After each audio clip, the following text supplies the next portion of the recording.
add a rider to the metal roof for cosmetic damage, because let's say there's a hailstorm, and let's say it's a brand new construction house and Farmers is putting the Windstorm in the policy, or we are. And so the Windstorm, Farmers is gonna pay the claim.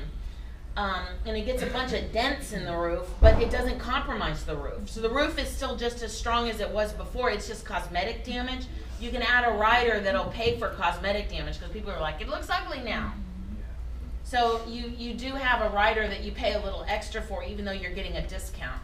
Now on a brand new house, a new roof, even if the house was built in 1980 and you put a new roof on it, on the fire portion of the policy, it gets a big discount.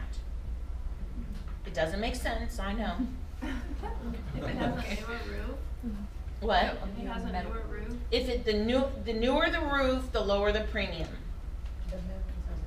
I mean, I can't explain why, but it's just a discount. The rest of the country does not carve out the Windstorm. They have the Windstorm included, so a new roof would make sense why it would get a discount. Because your roof is usually the first thing that goes in a storm. So they just don't carve that discount out of our world, so we're happy with it. In our area, it doesn't make sense, but it makes sense to the rest of the United States, you know, away from the seacoast, the first tier. And then the same goes on like the Texas Windstorm with Velocity. If you change the deductible, then it lowers the Yes. price. So you can get different deductibles. Absolutely. And it's one really nice thing about Velocity versus TWIA. Velocity has a $3 payment. If you want to, let's say you want to make 4 payments during the year, it's only a $3 fee. Whereas if you want to make payments through TWIA, it's a higher interest rate, and you make 8 payments, you put 25% down. It's through a company called Wellington. And so it costs you more money out of your pocket to make payments. Now, generally, most people, their mortgage company pays their Windstorm for them, so payments aren't an issue. But those that don't pay it through their mortgage company, you know, it's nice that Velocity has the option. 4 payments is the maximum. You can still do that Wellington 8 payments with the interest rate, but it's more tolerable to more people just to have 4 payments, you know, with $3 fee per payment. Yes? And you can use a credit card. Oh yeah. That's So a if you big want to deal. make monthly payments and you want to pay or you can just Or you can just charge it. you want to charge it and get the miles on your credit card and just pay it off the next month, you can do that too. Or you can make payments on it. So it's more flexible to the consumer. Thank you, Victoria. Any questions? Were you going to talk about if the storm's coming? Yes, that's what I was going to talk about next. Oh. Before we move on, I really recommend when you have a client and you're in your option period, is a good time to call and shop insurance. Okay, just earlier between the meeting, I went back to my office and I had an agent out of San Antonio call me, and he's like, my client already is buying this house and building it with the builder, and they had an AE zone, which is a reasonable zone, on the flood insurance pre-construction, and now they've gotten back a V zone. And I don't know how many of y'all were in my flood class, but V is velocity, and that's the bad zone. And this agent who's from San Antonio, who's not used to quoting flood insurance, called me for advice and said, Stephanie, the flood quote came back at $15,000 a year. And he said, what can I do? I said, all you can do is give them the highest deductible possible and carve the contents off the policy. That's, because the flood is going to be required by the lender. Now, it's a $1.3 million house, but still, it's $15,000. And so when you have your client in that option period, you want to know, is that house on the island that's, you generally will see velocity zones right along Laguna Shores. Is it Laguna Shores? Yes. Laguna Shores, you'll see velocity zone. Out on the island, right on the water. Not as much on, you're not going to see it generally on the bulkheads, on the canals, but when they're those beautiful homes, excuse me, that are right out on the water, you'll run into the velocity zone, and that's where this home is being built. Where do we go ahead of time to check the zones and what they mean and all that stuff? You guys you can call my office, and my office will look it up for you real quick. If it's new construction, sometimes it takes us 24 hours to get a zone. But y'all have, isn't it called GeoJet you used to have or something? You can look it up. It's a day on your links. Oh, on the MLS? On Allen, it's a geo flood map. Okay. You just go in there and download it and then see where your address is. You put the address in there. Right, and it'll pop it up. Tells you what zone it is. Yes, but you've got to diagram and different color coded. So the X zone and the B zone are good zones. That's inexpensive flood that's not going to be required by the lender. An A zone and a V zone.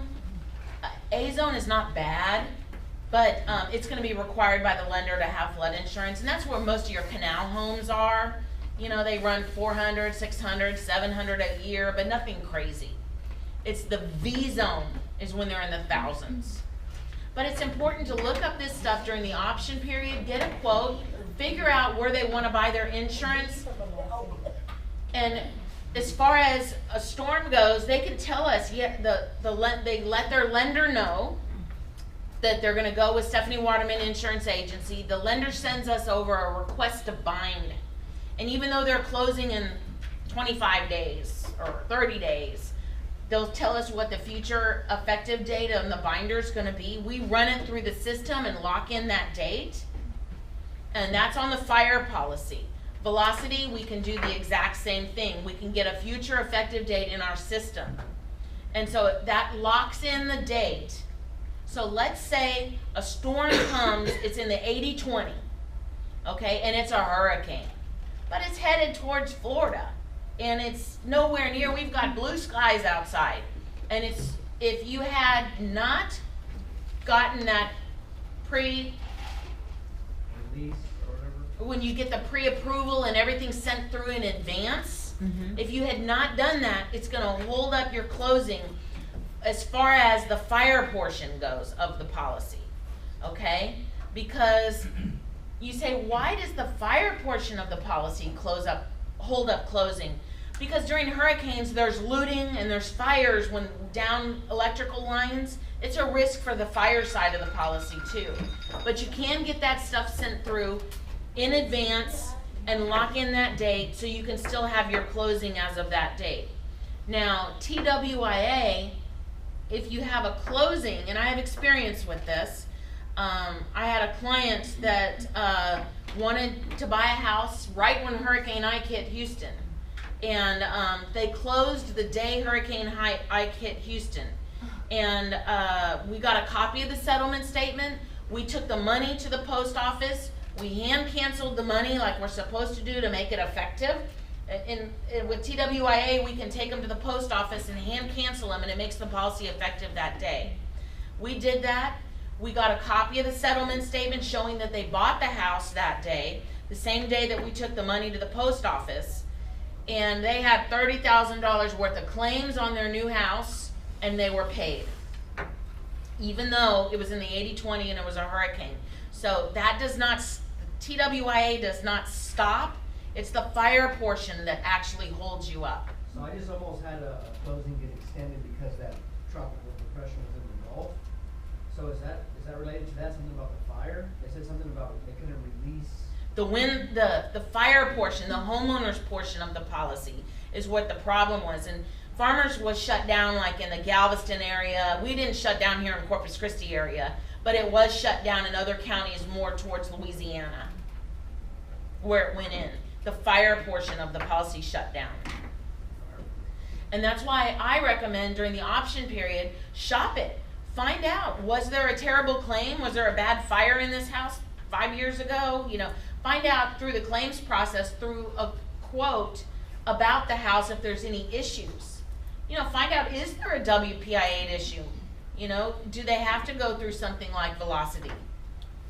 Just to know, get the history of the house, and it's just a good idea to do it during the option period. Don't wait till, like many clients do 3 days before closing or the day before closing, and the lender's saying, hey, have you gotten your insurance? We told you to get insurance. And they're like, no, we haven't even started shopping. And then all of a sudden something creeps up.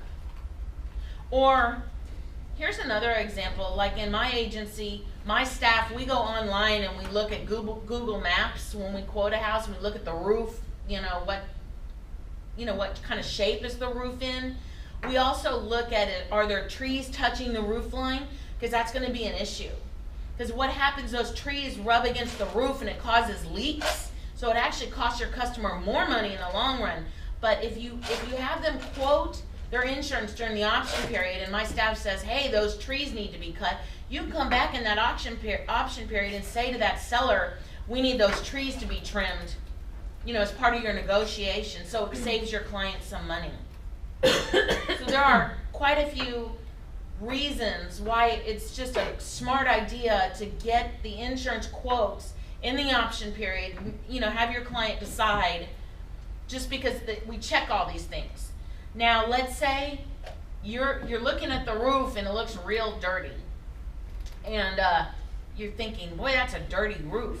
I don't know how many of y'all know this, but a dirty roof is a sign of deterioration. That's where the shingle has washed away. And you can look at the chimney, and around the base of the chimney, it'll be like white. You can see the original color of the shingle, and then the rest of it where the rain has washed it away and the sun has beat down. Also, when you're looking at a roof, you want to look at the side of the roof where the afternoon sun is. So don't just stand on one side of the house and go, oh, the roof looks pretty good. You need to walk around and look at the other side of the roof, because the other side of the house, it may not look good at all. If the shingles come to a little curl, that's called curling, and that's a sign of a bad roof. Roofs are the most important aspect of insurability. And they're very expensive to your client. You don't want them in the house, and a year later they're having to replace the roof. If you can get it negotiated at the time they buy, that's the best you can do for your client. Now, let's say you're looking at this roof and you're not a roof expert. I don't expect you to be a roof expert, but if you're saying, I don't know about this roof, call me. My number is on the pads of paper. My cards are out in the area. I'll go out and look at the roof for you, and I'll tell you, that roof is really deteriorated, or that roof doesn't look bad at all. It just may be the color of the shingle. So I'll be happy to do that if you need me to. If it'll help in your negotiations, I will write a roof letter for you. Let's say I go out there and the roof is bad. I mean, it's to the point that no one's going to offer replacement cost, only actual cash value on the roof. And what actual cash value is depreciated dollars. So when there's a claim, if the roof is 15 years old and it's a 20-year roof, and if it's considered actual cash value roof, they only pay you 25% the value of what's left on the roof on the claim. Versus if you have replacement cost, you get 100% the cost of the roof being brought up to if it's an old 2-tab shingle, the replacement cost pays for the new shingles that are current code, and so the roof will be brought up to code and get your WPI8 and all that good stuff. Okay, so often what I've found is the selling agent knows the roof is bad. They just can't get the seller to say, okay, we'll put a new roof on. And they've gotten all kinds of offers, and just deals are falling through because of this roof. Well, sometimes when I come along and if I write a letter saying the roof, in my professional opinion, could not receive replacement costs due to the deterioration of the shingles, the curling of the shingles, whatever the situation is, cannot receive replacement costs. Without replacement costs, the insured would be unable to receive a mortgage, because the mortgage is going to require replacement cost. On my binder, it has to say 100% replacement cost, and when I send it over to the mortgage company.